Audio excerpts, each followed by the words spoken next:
do we play on waltzes? Well, your safest bet, in short, is going to be to hit the downbeats. But I know that is not necessarily always interesting or engaging. So what else can we do? My name's Ann Luna, and this is another episode of Bass Bites. Thanks for tuning in. Okay, so waltzes. I had a friend when I was first learning how to play bass who simply refused to play on waltzes. So that's always an option. But let's say you don't want to put your bass down and you're looking for ways to stay engaged and to stay musical throughout the piece, right? My advice, as with so many things as a bass player, which is primarily a support and rhythmic instrument, right? Start simple, especially on really beautiful waltzes where it's often the fiddle or another lead instrument or the vocal that's really in the spotlight, right? So you're wanting to support and feature them. But you can still stay engaged and you can still find ways to, for lack of a better term, entertain yourself, right? But also have some nice, tasty note choices that will draw you in, as well as your audience and your bandmates, their ears in as well. Let's say you're looking at a classic sing-along jam circle tune like Angel Band. As you're building this up, start just on the downbeats, right? So it's as though you're hitting a dotted half note, right? You're just hitting beats one, so you've got 3 beats per measure with a waltz, right? So you've got, my latest sun is sinking fast, my race is nearly run. If you're in the key of D, you've got open strings for your 1, 4, and 5. So it can also be a place for you to take a break, right? Like a little rest here if you need to. But word of caution there too, don't let things get too muddy, right? So in other words, we still want to dampen strings. Here's what happens if I don't, right? My latest sun is sinking fast, my race is nearly run, versus my latest sun is sinking fast, my race is nearly run, right? So we still want a pulse, right? Even though it's a slower tempo, you still want a beat, right? So this is where there can be the temptation to overdo it, right? Like if you're wanting to hit on beats 1 and 3, like you're doing a half note, then a quarter note for each measure. And let's say you're still doing roots and 5s, right? So this can make it feel, if you do it the whole time, like a little too much motion. I'll try to demonstrate. So you've got, my latest sun is sinking fast, my race is nearly run. Right, so I'm just hitting roots and 5ths, but it's a little wobbly. I don't know. It just feels like too much. But there's times that you want to do a little bit of that. Often when you're going to a different chord, right? My latest sun is sinking fast, right? Like there, it's kind of nice. It's an indication we're doing something, right? Or there's a little bit of movement. Or at the end of a phrase, my race is nearly run, right? So it's kind of just a little extra thing. So that's a place where you can start with just hitting on downbeats. Then you can start hitting on beats 1 and 3, especially like at the end of a phrase or in a chord transition.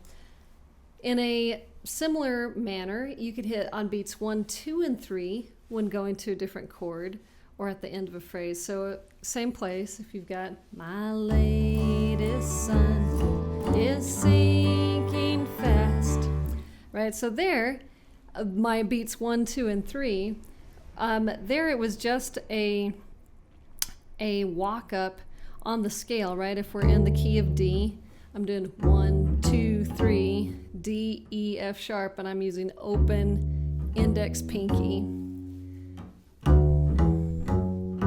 right? And that leads nicely into the G.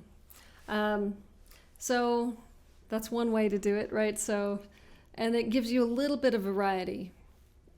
And one you can see pushes it just a little bit more. So let's try another thing. So if we've got my latest sun is sinking fast, my race is nearly run. So there, I'm doing a little bit of both, right? I'm doing just a downbeat to start, and then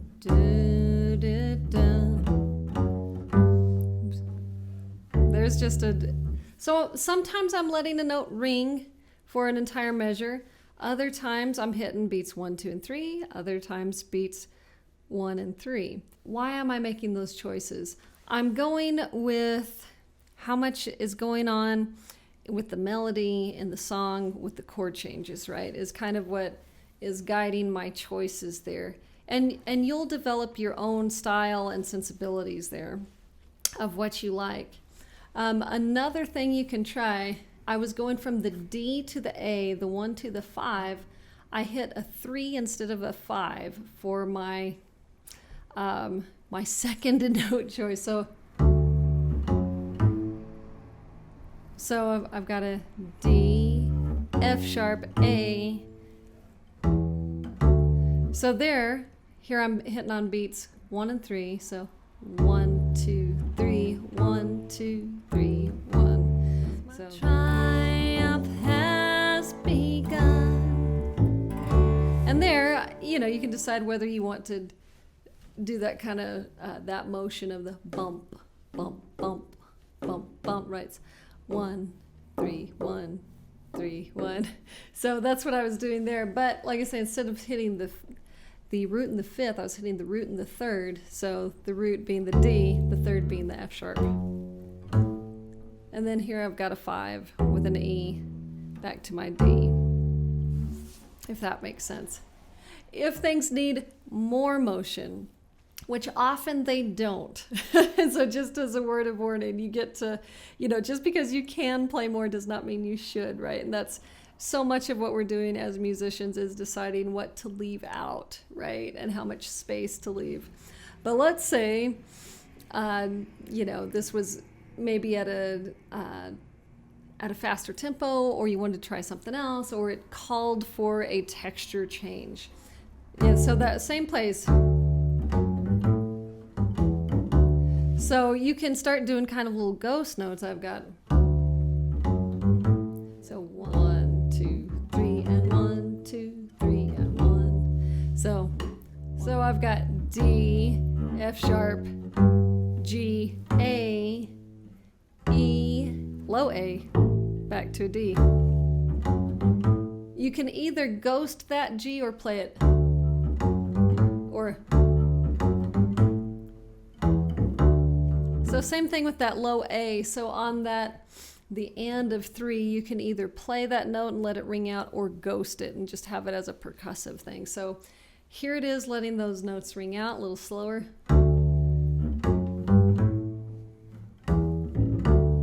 So there I'm really just adding an extra note per measure, right? And here I'm going to ghost those, that last note of the measure.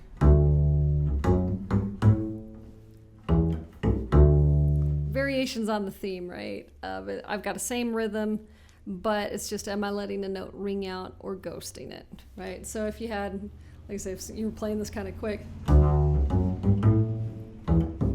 or a different tune, but you could try that. That's kind of a 1-5-1 turnaround if you're thinking of Nashville number system. As always, thank you so much for your time, for your energy, for your attention, for your good comments and your recommendations. Let's keep the conversation going, and we will come back with more ideas on different waltzes and some other things that you can try out to help you stay engaged and musical. So thanks again. I'm Ann Luna. We will catch you next time.